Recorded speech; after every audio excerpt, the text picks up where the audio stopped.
Hello students, आज के इस वीडियो में हम बात करने वाले हैं एक्सरसाइज नंबर 13.2 प्रायिकता का गुणन नियम क्या है और इससे रिलेटेड इंपॉर्टेंट एग्जाम्पल और क्वेश्चन देखने वाले हैं।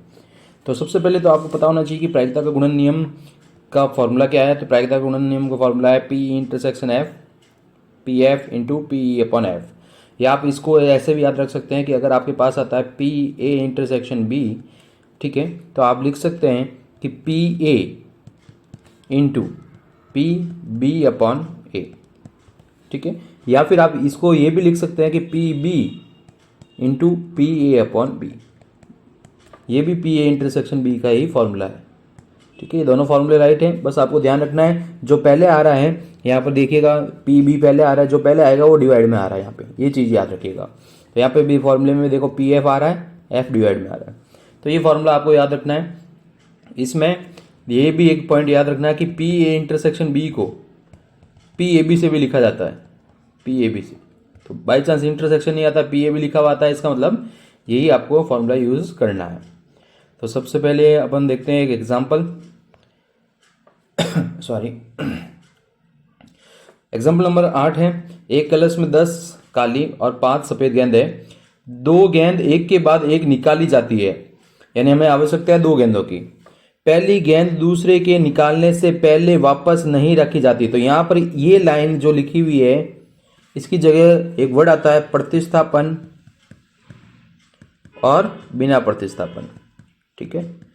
क्वेश्चन में ये 2 वर्ड्स आते हैं, प्रतिस्थापन और बिना प्रतिस्थापन। तो प्रतिस्थापन में क्या होता है और बिना प्रतिस्थापन में क्या होता है। तो सबसे पहले प्रतिस्थापन में क्या होगा कि जो गेंद हमने निकाली है या जो कार्ड हमने निकाला है वो वापस रखना है। बिना प्रतिस्थापन में वो वापस नहीं रखना है, यानी कम होगी। टोटल जो कंडीशन होती है, कुल 10 बिंदु हो जाएंगे, वो कम हो जाएंगे, ठीक है। तो यहाँ पे सबसे पहले हम देखते हैं, इस क्वेश्चन को समझने की कोशिश करते हैं। क्वेश्चन ने बोला है पहली काली गेंद निकालने की घटना, ठीक है। तो पहली काली गेंद, तो काली गेंद यहाँ पर हमारे पास कितनी है 10, तो 10/15 हो गया। आप इसको इस प्रकार से भी लिख सकते हैं, एक गेंद निकाली थी 10C1/15C1, तो वो 10/15 ही होगा, ठीक है। अब क्वेश्चन ने क्या बोला था कि जो निकाली गई गेंद है, यानी एक काली गेंद जो निकाली है वो बाहर रखनी है। काली गेंद को क्या करना है, एक जो निकाली है वो क्या होगी, बाहर, ठीक है। तो अब जो दूसरी गेंद निकलेगी तो उसकी प्रायिकता क्या होगी, दूसरी भी काली गेंद होनी चाहिए, दूसरी भी क्या होनी चाहिए, काली गेंद। तो काली गेंद की प्रायिकता हो जाएगी 9/14। क्यों, क्योंकि एक गेंद कम हो गई थी, तो इसलिए 10 में से एक गया 9 और 15 में से गया 14। तो प्रायिकता गुणन का फॉर्मूला लग गया यहाँ पर, पी इंटरसेक्शन एफ वाला, ठीक है। अगर 2, 3, 4, 5 जो भी होता तो आगे और फॉर्मूले लग सकते थे। ये चीज़ यहाँ पे आगे इसने ऐसे बताई है, आपको ये फॉर्मूला याद रखना है, ठीक है। तो 2 से अधिक भी घटनाएं हो सकती है, तो उसके लिए ये चीज़ लिखी है, इसको देख के आप कंफ्यूज मत होइएगा, ये एक्स्ट्रा लिखा हुआ है यहाँ पर, ये चीज़ आपको याद रखनी है। आप इस प्रकार से भी लिख सकते हैं P A into P B upon A. जो ए है वो काली गेंद हो गई आपके पास, पहली काली गेंद, बी हो गया आपके पास दूसरी काली गेंद, ठीक है। तो इस प्रकार से आपको ये फॉर्मूला याद रखना है। ये इंपॉर्टेंट क्वेश्चन है आपके पास, एग्जाम्पल नंबर 9 इंपॉर्टेंट है, आया हुआ है बोर्ड के अंदर। 52 पत्ते हैं, एक के बाद एक 3 पत्ते बिना प्रतिस्थापन के। अब देखिए बिना प्रतिस्थापन का मतलब क्या होगा, कम होगा। तो आपको 3 पत्ते निकालने हैं, जिसमें से 2 पत्ते बादशाह के होने चाहिए और तीसरा इक्का होना चाहिए। तो 2 बादशाह के होने चाहिए, यानी कि पहला किंग होना चाहिए, दूसरा भी किंग होना चाहिए, तीसरा एस यानी कि इक्का होना चाहिए। तो ये निकालना पड़ेगा। तो अब हम फॉर्मूला लगाएंगे इसके अंदर। तो सबसे पहले हम निकालेंगे क्या, इसका फॉर्मूला लगाते हैं। तो फॉर्मूला क्या बनेगा, पी के इंटू पी के अपॉन के इंटू पी ए अपॉन के इंटू के। मतलब क्या है, इसकी भाषा देखते हैं। ये बोल रहा है पहला पत्ता क्या होना चाहिए, बादशाह का होना चाहिए। तो पहला पत्ते की बादशाह की होने की कितनी हो गई, 4/52। ये क्या बोल रहा है कि दूसरा पत्ता बादशाह होना चाहिए जब पहला पत्ता बादशाह निकाला जा चुका है, इसका मतलब ये होगा, ठीक है। तो वहां पर एक पत्ता कम होगा क्योंकि बिना प्रतिस्थापित का बोला है, तो 3/51 हो गया। अब तीसरा पत्ता क्या होना चाहिए, इक्का होना चाहिए। तो इक्के तो 4 ही होते हैं, लेकिन 2 पत्ते बाहर निकल चुके हैं, तो यहाँ पे इसलिए क्या लिखा है, 50 लिखा है। अगर ये वर्ड बिना प्रतिस्थापित नहीं आता तो यहाँ पे भी, यहाँ होता 4/52, यहाँ होता 4/52, यहाँ पे भी होता 4/52, ठीक है। तो ये ध्यान रखिएगा, बिना प्रतिस्थापन और प्रतिस्थापन मोस्ट इंपॉर्टेंट क्वेश्चन है, ये एग्जाम में आ रखा है, 2 नंबर में आ सकता है। इसके बाद में हम देखते हैं कि स्वतंत्र घटना क्या होती है। स्वतंत्र घटना वो होती है जो एक दूसरे के ऊपर डिपेंड नहीं करती। तो स्वतंत्र घटना की कंडीशन और अपवर्जी घटना की कंडीशन मोस्ट इंपॉर्टेंट है, 1 नंबर का क्वेश्चन बनता है। स्वतंत्र घटना की कंडीशन क्या होती है, पी ए इंटरसेक्शन बी बराबर P A into P B. ठीक है, जब भी आपके पास ये वर्ड क्वेश्चन में दिख जाए स्वतंत्र, तो ये आपको लगाना ही लगाना है, दिमाग में बैठ जाना चाहिए। और एक अपवर्जी घटना आती है। तो अपवर्जी घटना में क्या होता है, पहले भी देखा है हमने, 11वीं क्लास में भी था। पी ए इंटरसेक्शन बी का मान क्या आता है, 0 आता है। और ये हमने 13.1 में भी यूज किया इसका। आगे देखते हैं, स्वतंत्र घटना आ गई और अपवर्जी घटना आ गई। आगे ये देखिएगा, ये आपके पास फॉर्मूला आ गया, परिभाषा आ गई। ठीक है, आपको डायरेक्ट फॉर्मूला याद रखना है। फिर आगे देखते हैं, एग्जाम्पल नंबर 10 देखते हैं। एग्जाम्पल नंबर 10 में क्या बोला है, एक पासे को एक बार उछला जाता है, पासे पर प्राप्त संख्या 3 का अपवर्तय है। फिर आगे बोला है, और ठीक है, को ई से एफ, ई से किसको प्रदर्शित करते हैं, पासे पर प्राप्त संख्या 3 का अपवर्तय। ठीक है, अपवर्तय का मतलब 3 का गुणज से। ठीक है, 3 6, एफ को निरूपित किया जाए पासे पर सम संख्या से। सम संख्या आ गई हमारे पास पासे पर।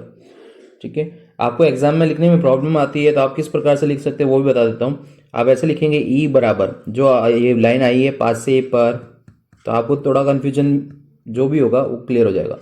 पासे पर प्राप्त संख्या, ऐसे संख्या 3 का अपवर्तय। फिर आप लिखेंगे कि कौन कौन से हैं, 3 और 6 हैं। ठीक है, इस प्रकार से।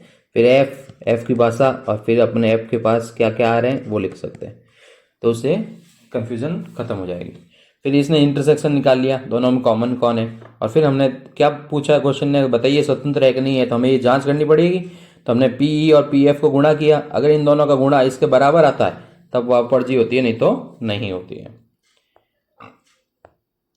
फिर हमारे पास आगे देखते हैं, एग्जाम्पल नंबर 13 इंपॉर्टेंट, और 14वां भी होगा। तो 13वां क्या कह रहा है कि ई और एफ स्वतंत्र घटनाएं हैं, तो ई और एफ डैश भी स्वतंत्र होगी। ई और एफ क्या है, स्वतंत्र घटना, तो ई और एफ डैश भी स्वतंत्र होगी। तो हमें पता है कि अगर ई और एफ स्वतंत्र घटना है तो ये चीज़ होती है, ये हमें पता है, फॉर्मूला पढ़ा था हमने अभी। अब क्वेश्चन क्या कर रहा है, इसको एक वेन डायग्राम से समझा रहा है। तो इस वेन डायग्राम को समझने के लिए पहले हम एक स्टेटमेंट देखते हैं, ये कहना क्या चाहता है। ये इस ई को लिख रहा है, ई बराबर ई इंटरसेक्शन एफ, ई डैश इंटरसेक्शन एफ डैश। अब ये क्या है क्या नहीं है देखते हैं।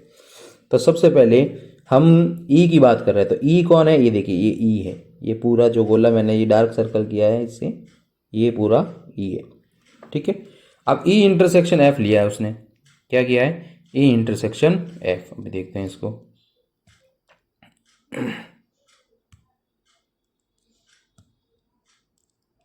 ई इंटरसेक्शन एफ हमारे पास आया है। तो ई इंटरसेक्शन एफ क्या होता है, ई इंटरसेक्शन एफ ये होता है, ये मैंने जो यहाँ किया है, ई इंटरसेक्शन एफ ये होता है।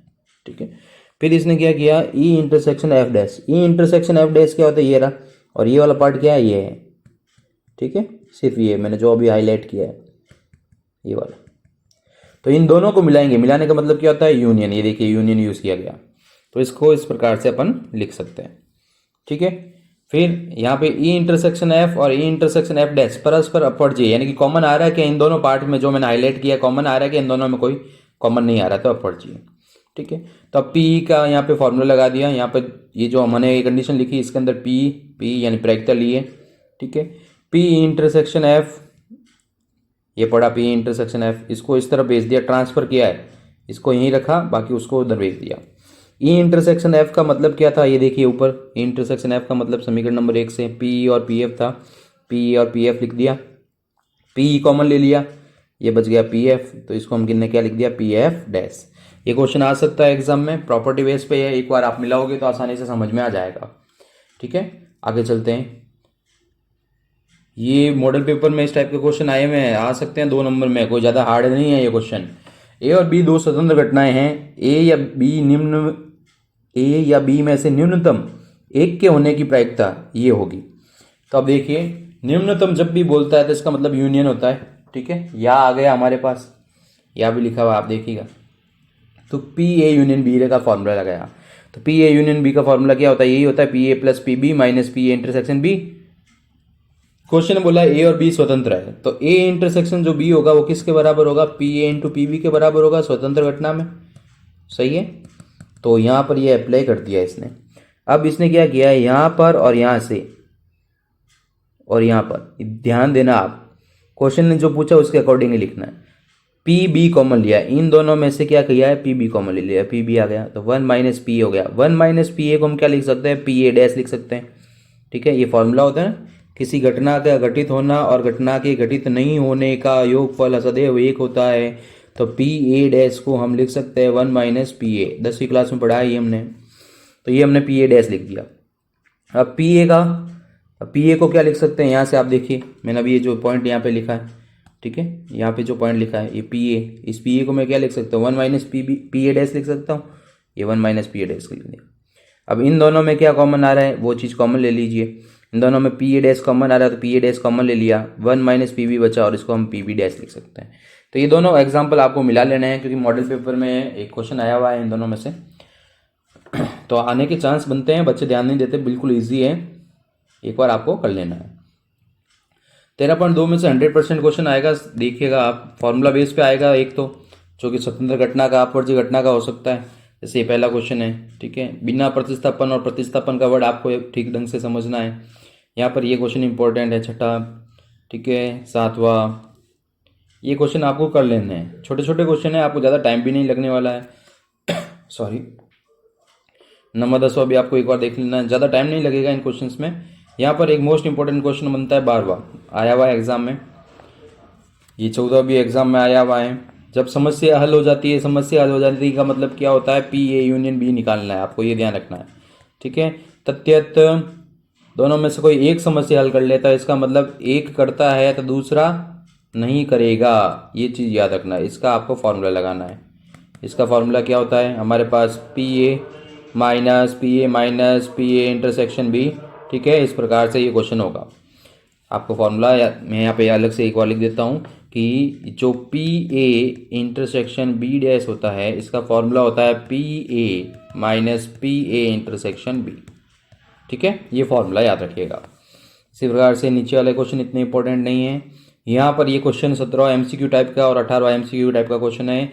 ये आपके मॉडल पेपर में भी आया हुआ है, पहले के मॉडल पेपर में भी आया हुआ है, ये आने के चांस बनता है। यहाँ पे ए और बी स्वतंत्र घटना है, यदि ए और बी अपवर्ज्य होने का मतलब तो अलग ही होता है स्वतंत्र से, पी और पी बी बराबर नहीं होंगे। यहाँ पर ये भी चीज़ संभव नहीं है, स्वतंत्र घटना नहीं होती है, ये एक दूसरे के ऊपर डिपेंड करेंगे तब उसका मान एक आएगा। ठीक है, और यहाँ पर हमारे पास क्या होगा, यहाँ पर हमारे पास ये जो चीज़ हमने अभी पहले भी सिद्ध की है, पी ए डैश और पी बी डैश, क्या होगा देखिएगा, मैं यहाँ पे लिख देता हूँ, P A dash intersection B dash, स्वतंत्र घटना होगा तो क्या होगा, P A dash P B dash होगा। ठीक है, पी ए डैश को क्या लिख सकते हैं, 1 माइनस पी ए, और पी बी डैश को क्या लिख सकते हैं, 1 माइनस पी बी। इस प्रकार से लिख सकते हैं, तो ये इसका आंसर होगा, ये करेक्ट आंसर है। ठीक है, तो इस टाइप से आपको ये करना है। आपको ये वीडियो कैसा लगा, लाइक करना और कमेंट करना ना भूलें, अपने फ्रेंड्स के साथ ज़्यादा से ज़्यादा शेयर करें, और जल्दी आपको इसकी बाकी पार्ट्स भी आपको मिलने वाले हैं। Thanks for watching.